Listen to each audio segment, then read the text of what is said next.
Hello friends, I welcome you all on my channel, The Opinion Platform.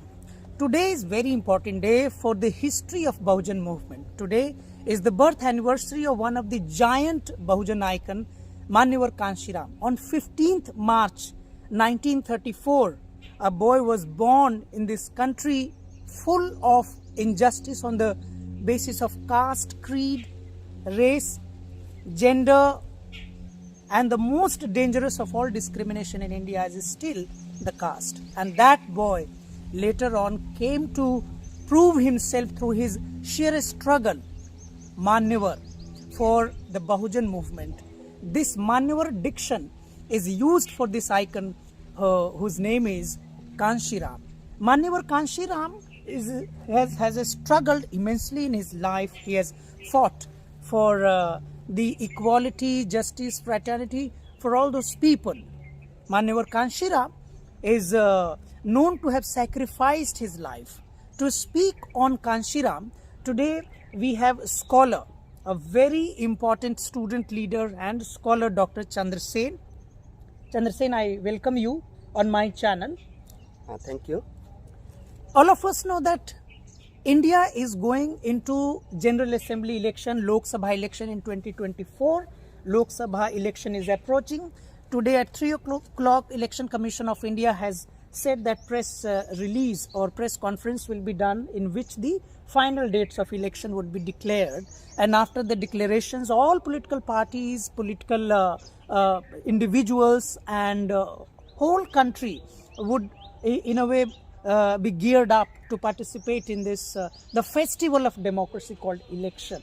All of us know that 2024 election is also going to be a globally important election because BBC has reported and all global agencies have reported that 60 countries of the world are going into election, and India is one of the most important country out of those 60 countries. In such important country, election is in the discussion, and no election can be the discussion, no discussion on the election can be complete without the mention of Bahujan politics, at least today in 2024. We know Dr. Chandra Sen as a scholar whose writings are easily available. You can type his name on YouTube everywhere and you will find his lectures, you will find his articles, you will find him as a public intellectual as well. My first question to you would be, what has been the image of Kanshiram, at least for you? Thank you, Dhamraj, for inviting me at your platform, because it's an opportunity for us. And that particular word which I'm using, opportunity, just reminds me of Kanshiram, because he always says in the politics that the sons and daughters of Ambedkar, they were not given opportunity in this country. So I have come here to give them opportunity in the politics. And later on, his image, his work, if we read his speeches and go back to history, whatever he have done, it's the kind of leader who has changed not only the Indian politics but changed the paradigm shift in the Indian politics, the whole methodology, how to see each and every issue in the politics. His grammar of politics was very different. So thank you once again for inviting me and discussing and debating about Kanshiram on his birthday. So thank you very much.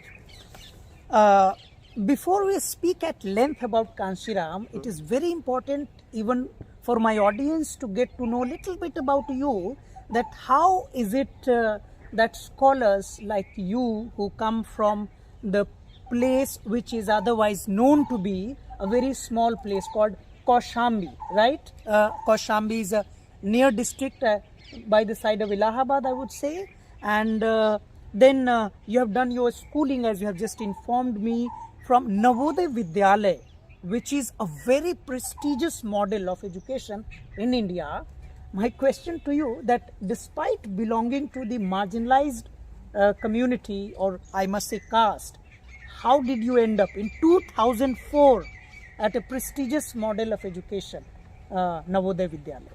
That's let's start with the Kaushambi, because the word Kaushambi, once again we need to see from the politics of BSP, because Kaushambi earlier was the part of Allahabad. When the BSP government came in 2007, the full-fledged, but before that Kaushambi, it was the BSP government who bifurcated Allahabad into two districts. One is Allahabad and then Kaushambi in 1997. So that was the politics of Kansiram and BSP and later Bahenji. So we will be discussing. But yeah, to your questions, that the prestigious institution like Navodaya Vidyalaya, of course, it's the great contribution of Rajiv Gandhi government in 1986.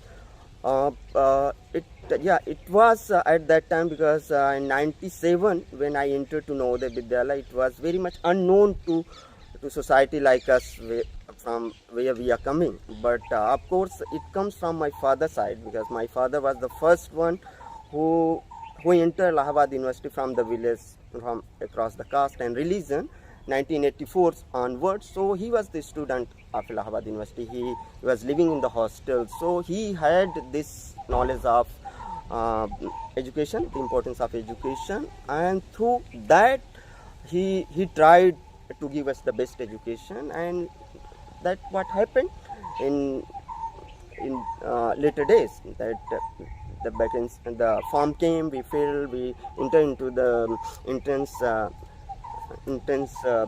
examination. I was the first one from my village who got the opportunity to enter to the Navodaya Vidyalaya. One of the most prestigious education model in India, the most talked about. Where in 2007 you went to do your graduation from the university which is still has the highest, the credit of giving the highest number of prime ministers to this country, which is University of Allahabad. In 2007 when you joined the Allahabad, just after the Navodaya Vidyalaya, and all of us know that Navodaya Vidyalaya students cannot be treated, cannot be taken lightly, cannot be treated casually.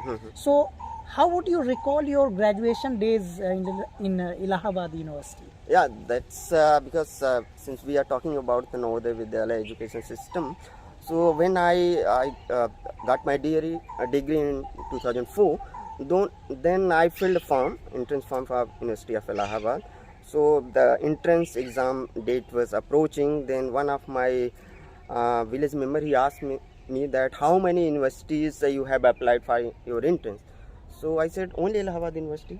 Then he said that how come if you are not getting a seat in University of Allahabad, then what will you do? Then I said no, I will get it, because I had this confidence of Navodaya Vidyalaya. I got admission in general rank in University of Allahabad. So that's one episode. But of course, when I entered into University of Allahabad, then there was a student politics there. So we know the student of politics in Allahabad. It's like money and muscle power is there. The so-called upper section of the society, upper caste or dominant caste of our society, they has been hegemonized the campus of University of Allahabad. So my father, in first year, he asked me to come back home during the election time, because in University of Allahabad, when election happens, then there is some kind of violence happens. So my father, because I am the only hope at that time for my father, that we have to protect this child. So he asked me to just come back, don't go and participate in University of Allahabad, don't vote in Allahabad University. So I was sad, but since my father asked me to come back, I went back to home. I did not vote in first year, but later on, second year I voted, and third year I voted. Then I came to JNU, the half of student politics, which we'll be discussing later. Well, before I come to ask, I asked you the question about your JNU days. You have spoken two important aspects from your University of Allahabad days. One is that you have taken, or you were given admission, or you qualified in so-called general category. And another, you said protection. Your father was worried that if you will stay in the campus of University of Allahabad during student election, you might not be protected. What is your understanding? Why did you mention? You could have simply said that I got through Allahabad entrance examination Why did you mention that you got through general category? What does it mean? This is very important in society like ours, because when we see there is a certain kind of imagination which has been made, fabricated in this society for a particular section of the society, that this society they don't have merit. They are Which just society? like Dalit Bahujan society. They don't have merit and they are just getting the benefit of reservation. Otherwise, they cannot compete anywhere. They cannot do anything. They You mean to cannot say there's excel. no reservation, they cannot compete? Yeah, so that's why I'm mentioning that. I mentioned this that I got a seat, but in general category, because of course there was a reservation, but since we had highest mark there, so we got a seat there. Well, and what about your father's fear of protection?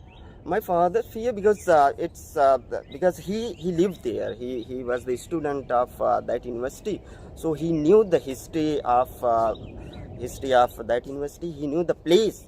He knew the kind of dominance of the upper section of the society there. So he knew that if something happened, then we cannot do anything. So we cannot fight. We cannot go to judiciary and other institutions of his state. So he just said that just please come home. Once the election is over, then you go back and just keep studying. Keep your study going well. Do the best in your examination. That was his intention actually. After University of Allahabad, you came to JNU to do your Masters in International Relations, Political Science. You completed your MA from 2007 to 9. Thereafter, you successfully qualified even for MPhil PhD. You also did your PhD, completed your PhD in 2017, and then thereafter you were also where your father was scared for you so that you don't happen to stay in the campus in the University of Allahabad during election, but in JNU in 2013 you happen to be one of the most important presidential candidate. Did you inform your father that you participate in politics, you do politics, and you are contesting the presidential election of the most sought after election, university election in India, which is JNUSU, Jawaharlal Nehru Students Union election? So that's interesting history and journey altogether, because it's not only I informed my father, but my younger brother who came and supported us during the whole election time in JNU 2013. So of course my father supported that. Yeah, of course you have gone from Allahabad and you just explore your own journey, because my journey just limited to University of Allahabad. Now you are more educated and you got the bigger opportunities there. Just go and explore your own world. So there was no such limitation from my father's side, but he was just little bit concerned about the politics and all, but he just supported and he said just do whatever you want to do, but you have to carry forward your studies as well. So that was very clear from my father's side. But of course the JNU days politics, which we were the part of the politics, it was the not mainstream political organization, a group of students where we formed concerned student and independently, lack of any resources and political organization, we fought and we tried to put our discourse there, that how there is a relation between caste and class, how gender politics should be there. So all sort of debate which we raised at that time, that the result we have been witnessing nowadays in JNU and across the country. While studying in JNU, you also have the opportunity to go on a scholarship to China, and after your PhD you also got one of the most prestigious postdoctoral fellowship in New York, which is called India-China Institute, New School, New York. After you have completed your BA from Central University, which is Allahabad, again Central University MPhil PhD, MA MPhil PhD from JNU, then PDF from a place like New York, and thereafter you worked at, you have been working for quite some time at IIPA, which is again under the Home Ministry, and at present you are working as an assistant professor of political science in Galgoti University. How would you like to remember your struggle, your journey of a struggle, is it a journey of struggle or journey of some kind of privilege or journey of maturity? How would you recall your days till now? Uh, of course, struggle, but we have to define struggle in different ways. But of course, I would say it was a struggle in terms of financial way, but I enjoyed. It was the journey of achievement. It was a journey of opportunities. It was a journey of exploring from a small village to going To New York. to New York, to Shanghai and Beijing. So it was all sort of mixed journey where I would say I financially we struggle, but in other side of my journey I enjoyed, I explored, I learned and unlearned many things. So the struggle, the term very struggle, I won't say that I should have some victim card that coming from this background didn't have anything, but I studied, I got JRF, I studied, I got a fellowship from ICSR. I studied, work hard and got fellowship from new school. So it's altogether going together, everything. You are struggling, you are getting opportunity and you are excelling in your own life. So in that way, I'm just remembering those days. But of course, when you have just these journeys from central universities, from New York to China, you don't get opportunity to teach in great institutions of the country. You have some kind of disappointment, but it's a journey. We are learning, unlearning, and exploring, waiting the moment that yeah, of course, if got the opportunity, you will do the best when you go to other places. Now, one of the most important questions for today, for which we have come here, I have come here to take your interview. When did you get introduced to Kanshiram? Yeah, it's a very important question because now I'm going to criticize JNU because it's when I came to JNU, it's all the class politics, all Marxist politics. And I was the first one in my center and school who tried to do PhD on Dalit politics and issues of social exclusion in China, ethnic minorities. So my JNU, the professor, they discouraged me that since this topic does not belong to this center, you can go to sociology center where you can explore ethnicity and caste. So these professors, they don't understand the kind of academics which has been evolved historically, because it's not like some disciplinary boundary or disciplinary nationalism where you can say this is the area of political science, this is the area of sociology or linguistic. Everything is everywhere. So it's an interdisciplinary approach. Then I convinced the senior professor, my supervisor was with me. Then we managed to pass our topic and I managed to did my PhD. So during that PhD time, I started reading about the caste, Dr. Ambedkar and Kanshiram. So that was the first time when after 7 years, 6-7 years spending in JNU, like the most diverse campus, where very little discussion about the Kanshiram, Dalit politics, because the so-called left politics, they has hegemonized the discourse as well, the caste analysis of society and polity. So in that discourse, it's not possible to bring discourses like caste, gender and ethnicity, because they always term these issues like identity politics, which is nasty, opportunist politics. So in that whole scenario, I came through the writings, books and articles, and came to know about the Kanshiram and started reading about the Kanshiram for my PhD work, 13, 14 onwards. So that's how I came to know about the BSP politics and Dalit politics. You have just criticized in strong words. You started your answer with the criticism of JNU, were you introduced to Kanshi Ram and Baba Sahib Bhimrao Ambedkar's struggle and BSP and identity politics?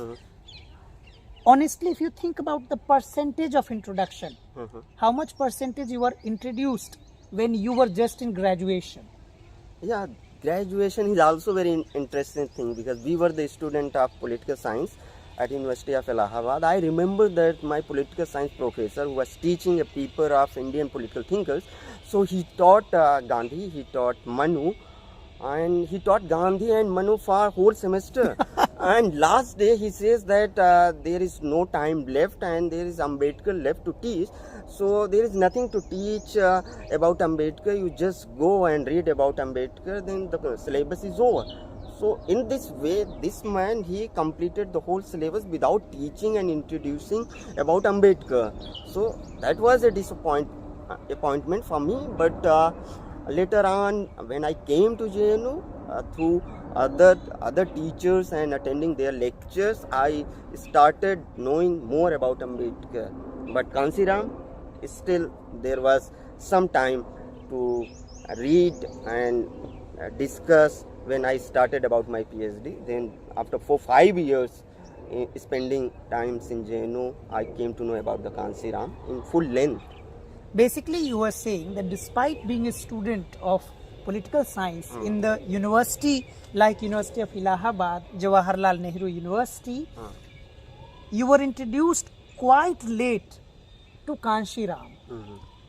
Would you basically blame it, the university or the culture in the universities, in the Indian universities, or your own lack No. or the syllabus? Let's see the way the whole Indian education system has been formulated and implemented by Indian state. So of course there is a lacuna in our education system where the leaders, the issues of marginalized class has been systematically marginalized, neglected by the Indian academia. So that's one point is there. But another aspect of the society is there, since Ambedkar is there. But the teachers who are teaching there, they are mostly upper caste, so-called upper caste of the society, and they are the least interested in teaching Dr. Ambedkar. So the another question is the questions of representation and reservation in higher education. Since we find very few teachers from the marginalized section, so there is no scope of teaching Ambedkar or Phule or Kanshi Ram universities like Allahabad or other universities, because a person coming from same socio-economic background, they are more interested to teach. A Brahmin will more interested to teach about Manu and Kautilya, but a person coming from OBC and SC/ST background, they are interested to teach and learn about the Phule, Kabir, Ambedkar and Birsa Munda. So that's the caste positioning in our society. So I would say that it's the lacuna of intellectualism in our country as well. Because if you are intellectual, if you are professor, then you have to just project yourself as an enlightened man, as a professor, to teach any topic, to discuss about anything. Despite having your own identity, you have to just forget about your identity. From Rawlsian perspective, if I would put in this way, that it's a veil of ignorance, that you have to ignore your immediate identities like caste and religion when you are finding a syllabus. And if you are going to teach about the caste and gender, then you have to, for me, if I'm a male, then I have to forget about my male identity while teaching gender issues.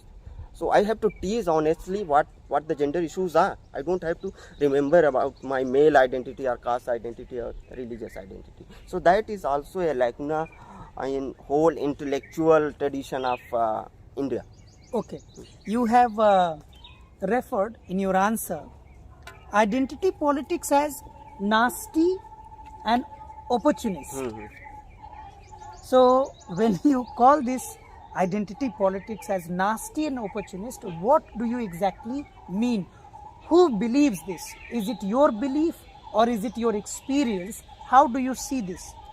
It's not my belief. While I was discussing about the nasty politics, the way the left politics in this country, the mainstream politics of BJP and Congress, the way uh, they have portrayed identity politics in very negative way.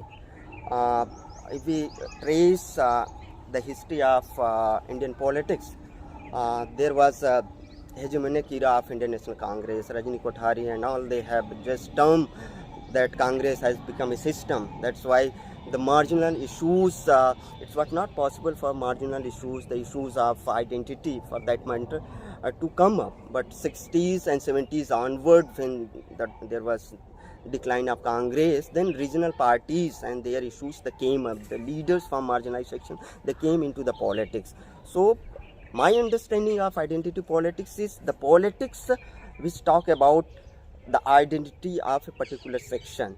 The identity is not always in a negative sense, which has been portrayed in the society. The mainstream society, they put you in certain boxes from where they see you. But when you define your identity, when a woman define his identity, a Muslim define his identity and assert, so the identity politics for me is assertive politics, the politics of assertion.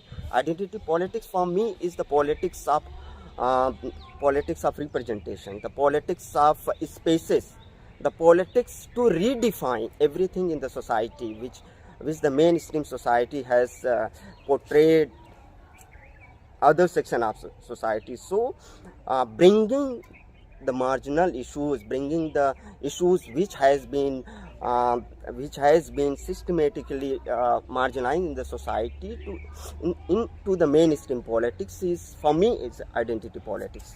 It's not something which is some monster is coming and it's diluting the class, the Puritan politics of class and developmentalism. So you have to discuss everything in the society, because our society is so diverse. So we need to discuss about the caste, religion, ethnicity and gender. So if someone is discussing about their caste, assertion and identity, and gender identity, or the sexual minority, LGBTQ. So these issues are very important issues. It's not only in Indian society, across the globe people are discussing about their identities. Yeah. But why would you call it?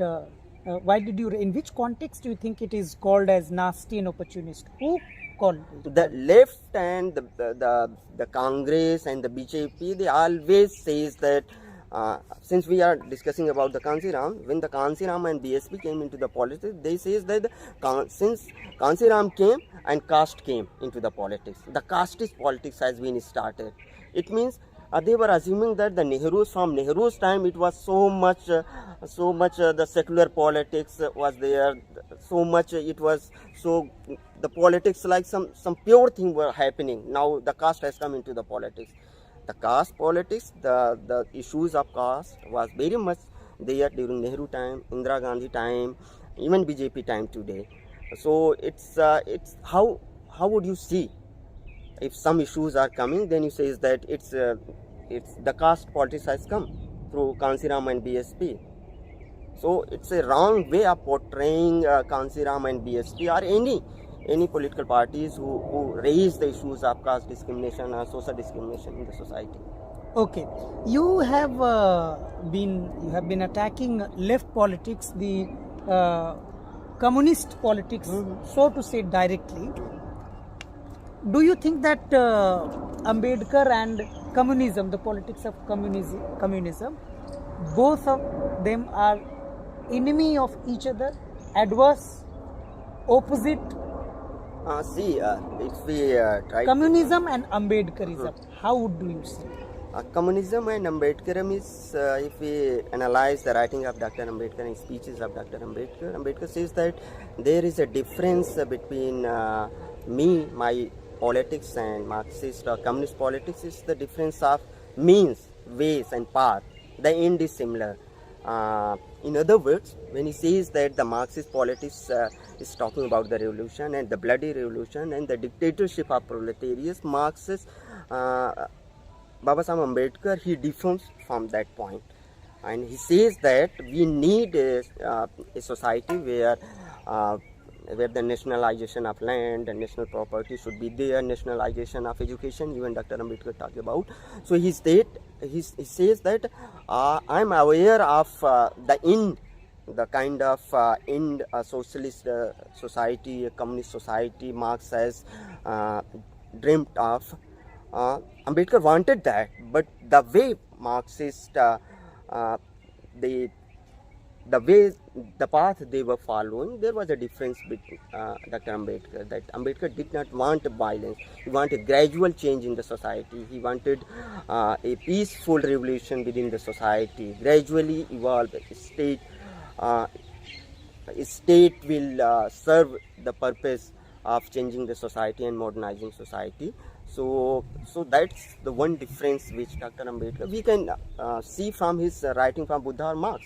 The last writing which he delivered his speech at Nepal when he was invited to Nepal. So he delivered the speech and says that the whole dictatorship and authoritarian nature of Marxist path I don't like, but the way Marx has visualized the society and dream of the society, I do have agreement with Marx on that point. Do you think Kanshiram and Ambedkar both are the names or sides of the same coin, or a difference, or what is the difference if you see any difference between Ambedkar and Kanshiram? There was a big difference, and that I won't say it's a different. I would say it's a continuity. If we see the history, intellectual history of the world, then we find that there is a liberalism, then there is neoliberalism, there is classical liberalism, starting from classical liberalism to liberalism, neoliberalism. Then we see the intellectual history of Marxism, starting from Marxism to neo-Marxism and Gramsci and all. So I would say Ambedkar and Kanshiram in that continuity. What Ambedkar has started, Kanshiram tried to materialize it in a real sense. The Kanshiram politics, and if you listen the speeches of Manyawar Sahab, he used to say that since Ambedkar has written and collected so many books, the time has come that I have to collect and gather the people. I have to implement his ideas. So I would say that it's the continuum from Ambedkar, Phule, Ambedkar, Buddha, we can say, from starting from Buddha, the Phule, Kabir, Ambedkar and the Kanshiram. So there was a difference of the way they were functioning. Ambedkar was writing an intellectual history, he was debating with Britishers and Indian state. So he was creating a space constitutionally where the new generation can lead the society through that rights. Whatever he has given the right in the constitution, Kanshiram basically he tried to implement those rights in real sense. Ambedkar has given the right of equality.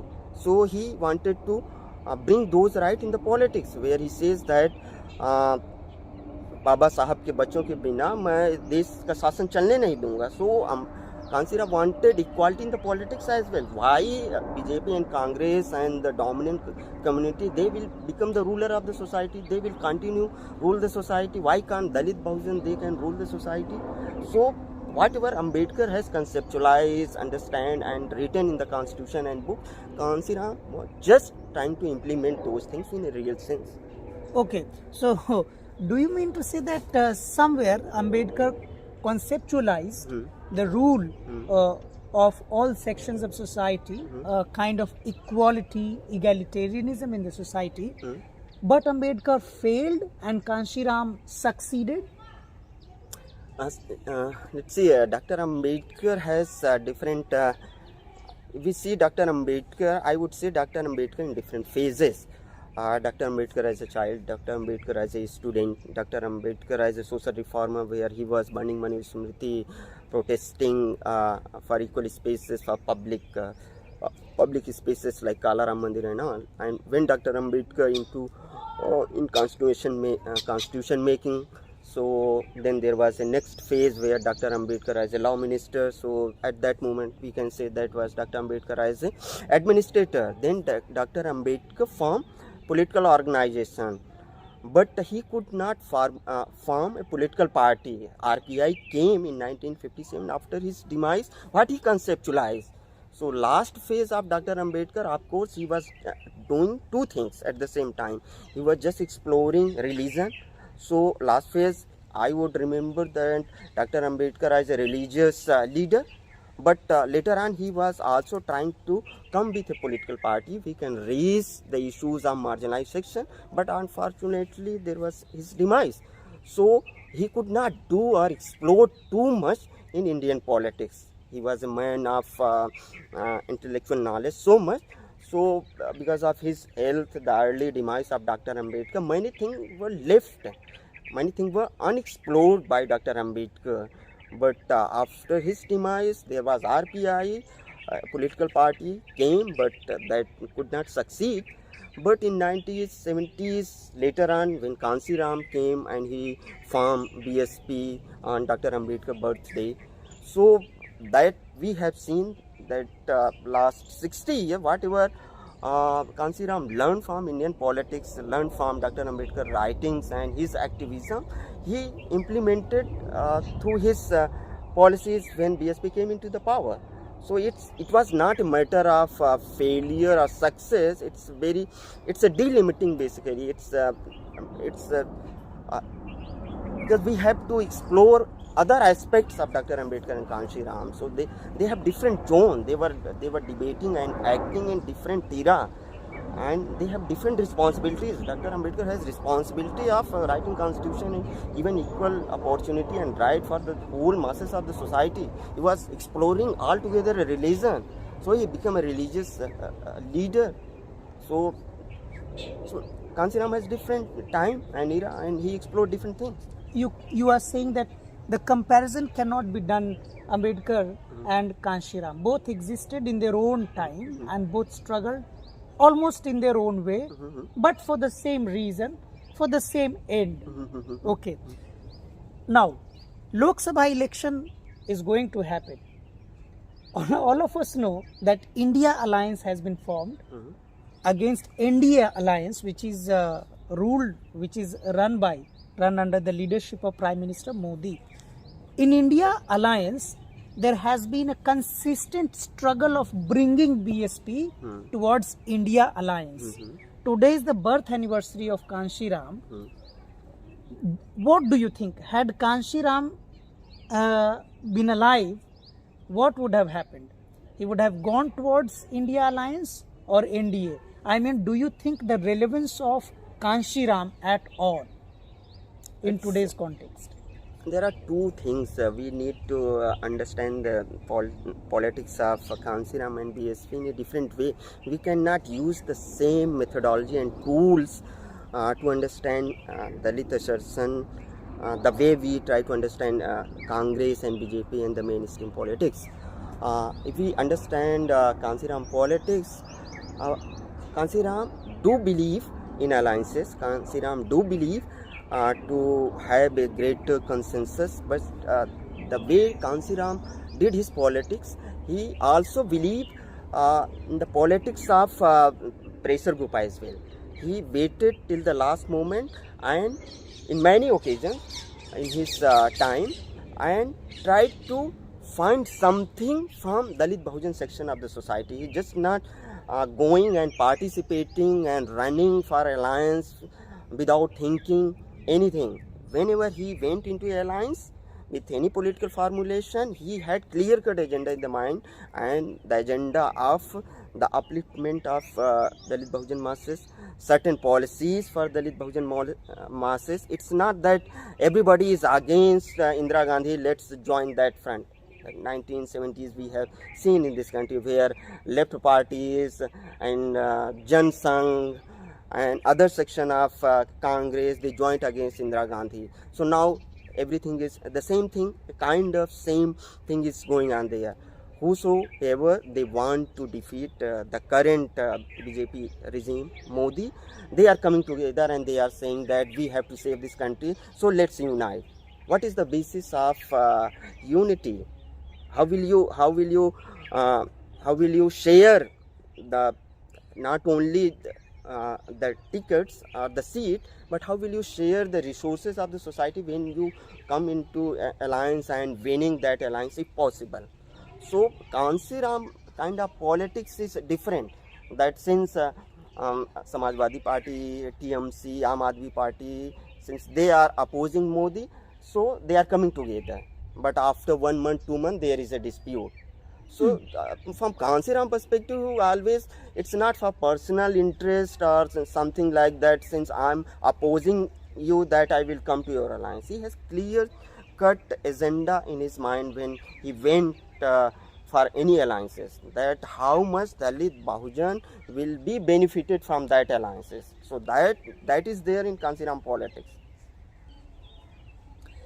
About Kanshiram, it is said that he was a leader who visualized, who could foresee in the days to come the unity of SC, ST, OBC quite successfully. It is not that only he could see it, rather he made it possible in his own lifetime. Today, where political parties like RJD, Samajwadi Party and Baspa are known to represent their certain caste section. RJD is known to represent Yadavas largely. Samajwadi Party share the same idea. BSP is also cornered only as SC party, and directly or at the larger level, there's no attempt which can be cited as well, where BSP or Bahanji Mayawati is trying to outreach to the OBC section. Like OBC and SCs, again it seems, have come against each other. Do you think Kanshiram really succeeded, despite making a successful party like BSP, in bringing the unity between SC, ST, OBC? Since this formulation, the way you are saying that there is SC, there is OBC, and they have gone against each other, that's a very simplistic way of defining the mainstream political parties and the leaders. They have been defining all these things. What is the data when we say then they are against each other? What is the data? Which community is against other community? And what are the incident? Is there any right global at a national level, at regional level? Bigger right there?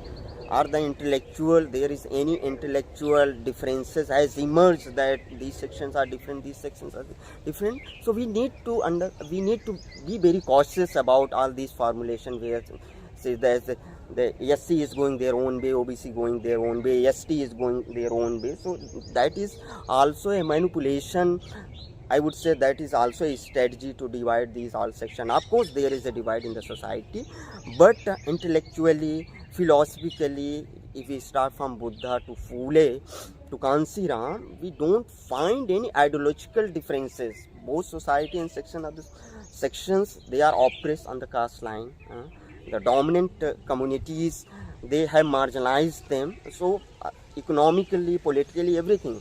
So if we find differences between SC and ST, then we should explore what are the commonalities between these communities. There are thousands of commonalities historically between these communities. There are one or two differences which is very political differences. So on that one or two political differences, we are negating whole history.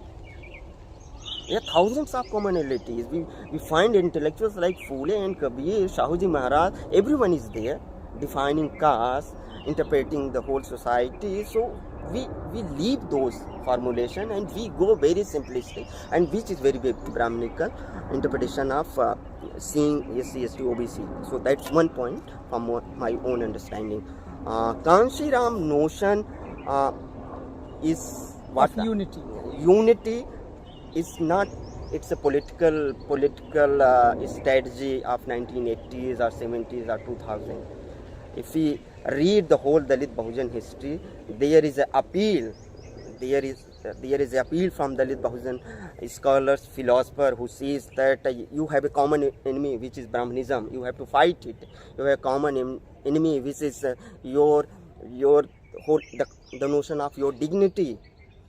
How you have been portrayed in the whole religious texts, Shastra and Smritis. So that commonality is there. So on that formulation, both Ambedkar, Kanshi Ram, they tried to work for the upliftment of the whole society. Dr. Ambedkar has been writing too much about the OBC section, tribal section in his personal writing and constitution. He was just trying to explore what are the ways through which we can give them some certain kind of right. So that continuity we have seen in Kanshi Ram politics as well, that these are the common enemies. He defined the politics that there is a, like in Marxist politics, there is a primary contradiction and secondary contradiction. So in whole Marxist literature, you will say that the class and imperialism is the primary contradiction and the social contradiction are lesser contradiction. So if we apply these methodology in Dalit Bahujan politics, we would say that Brahmanism is the primary contradiction, right? So your own contradiction within the society, they are the secondary contradiction. So we have to fight and emancipate everyone, or the 80% of the population, from the clutches of Brahmanism, which is very unique, which is nefarious, which is not, we cannot imagine certain this kind of social structure in the history of the globe. Racism has been diminishing. The whole Holocaust, which Hitler has unleashed, it's the debate of past. But the caste system, it's coming in new avtara every day. So that is primary contradiction, of which not only Ambedkar but Kanshi Ram, they did understand all these things. So in that understanding, Kanshi Ram was operating. There is a major complaint against, and it's not just a complaint, it's a very important point in politics. Most of the people from several corners attack the BSP, and they say that BSP has left to follow the ideological politics of Kanshi Ram. Do you think so? BSP has forgotten Kanshi Ram? Not forgotten. There, we could say that there are some changes. There are new strategies which has been used by Bahenji later on. 2007 is an experiment where the two alliances in political science, we say that two opposite section, they came together, Dalit and Brahmin, and that is visible. That has been popularized. It's not only Dalit and Brahmin who came together and formed the government. It was, I'm just saying all these things because we forget the alliances, our whole commonalities. We always see when 2007, it's Dalit and Brahmin. What about the OBCs? What about the Muslim and the minorities who supported at that time? So we are negating that thing. We are just popularizing that because the Brahmin came with you, so you become Brahmanical. You become Brahmanical and you become the chief minister. It's the contribution of the Brahmin. What about the contribution of the whole section of the society which consistently working together and came at a point where this section was forced to come to you? Which section? The Brahmin and the upper section of the society, so-called upper section, they were forced to come to Bahenji because there was a different setup at that time. The Samajwadi party was there, so they didn't have any options at that time. Now they have options like BJP, so they are all going behind the BJP. So at that time they were optionless. They cannot go with the Samajwadi party. There was a different kind of politics going under the leadership of Mulayam Singh Yadav ji. So we have to acknowledge the contribution of our masses, our base. So that's one departure of my whole understanding, how we actually see the politics of Dalit Bahujan in this country. BSP has consistently, why I'm repeatedly taking the name of BSP, I should also clarify, because I don't believe that Kanshi Ram is only the individual property of BSP, so to say, but BSP was formed by Kanshi Ram. Leader of BSP was chosen by Kanshi Ram by himself, and he hoped big things, huge contribution that will be in the future done by Mayawati, and he was right that way. Mayawati ji contributed immensely in the life of so many marginalized communities. But they say, since BSP is consistently losing elections, either it is a legislative assembly election, which is Vidhan Sabha election, or general assembly election, which is Lok Sabha election, and it has done quite poorly. Of late, BSP has decided that they will also participate at the local body elections.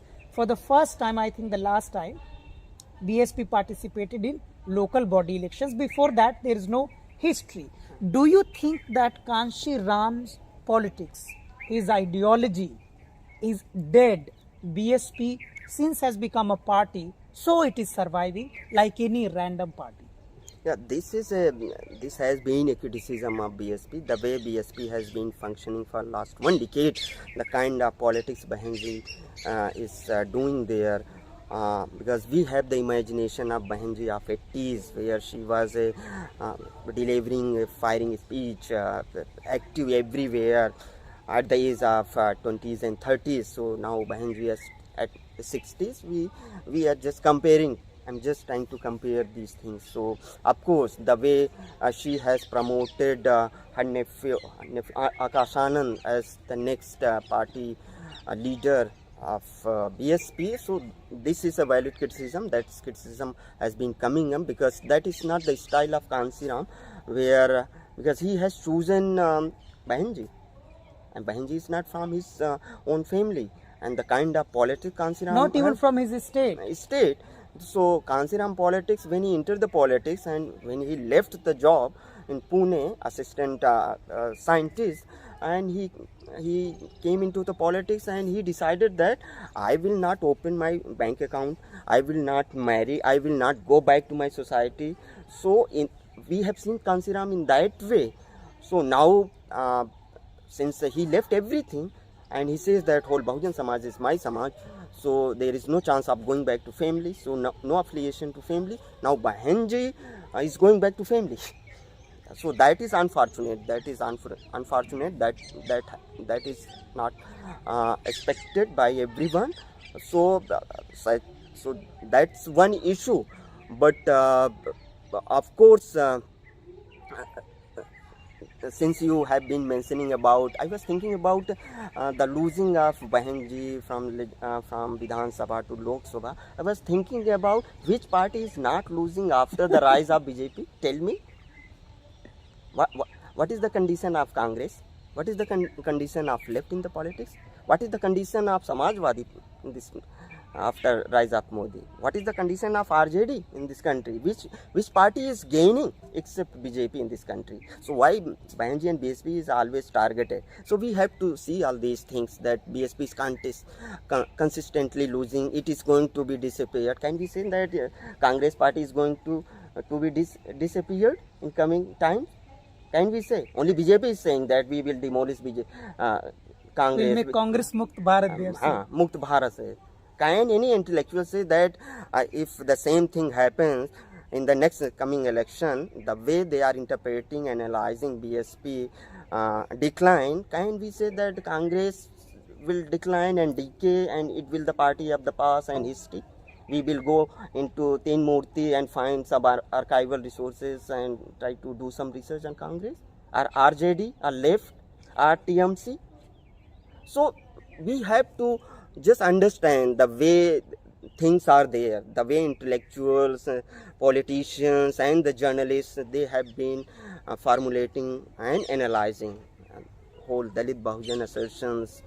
So there is my difference. That's my problem with whole analysis of not only BSP, today's BSP.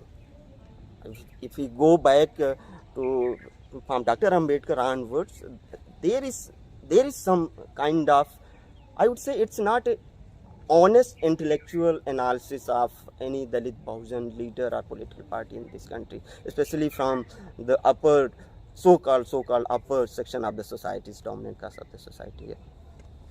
If I ask you to summarize your ideological understanding about Kanshi Ram away from BSP, away from any other state political parties, how do you think and when do you think that Kanshi Ram has any probability of striking the chord of national politics in the days to come? Like Ambedkar came back, I should explain my question. People expected that Ambedkar was dead in 1956 and then he was dead forever. But suddenly the spectre of Ambedkar came to be alive after he was conferred with the Bharat Ratna by Vishwanath Pratap Singh government, if I'm not wrong. Do you think something like this might also happen? For too many years being ignored by the at the national level, will Kanshi Ram come back to such life? This is, it's not very hard to find the answer, because Dr. Ambedkar says that 21st century is our century, right? If any perspective, if Marxist perspective, analyze till the exploitation would be there, the Marxism, the relevance of Marxism would be there. Since from South Asian context, it's not only the decline of BSV, we can find and see other aspects of the rise and assertion of Dalit Bahujan movement across the globe. If you go from the boundary of Indian state, go to United States, go to European societies, Dr. Ambedkar's statue has been installed in various universities. There is a whole debate of caste and rules in American universities and global firms there. So everything what Ambedkar has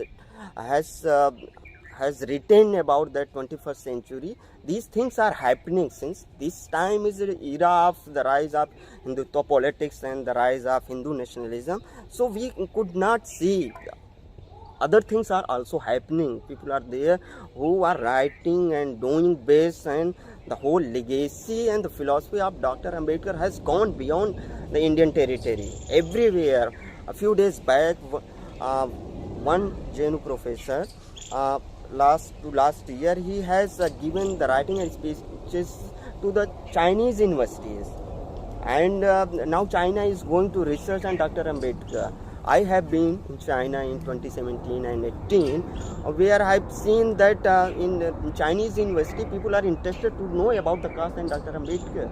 The first question, if you enter any Chinese university, they ask about who is Dalit and Brahmin there. Why Brahmin are so nasty there? Why? How come you have made a system where a human cannot touch to other human? You can, your dogs and your pet, they are roaming around in your kitchen and everywhere, and a human is denied. So Chinese and Europeans, they cannot imagine certain kind of things there.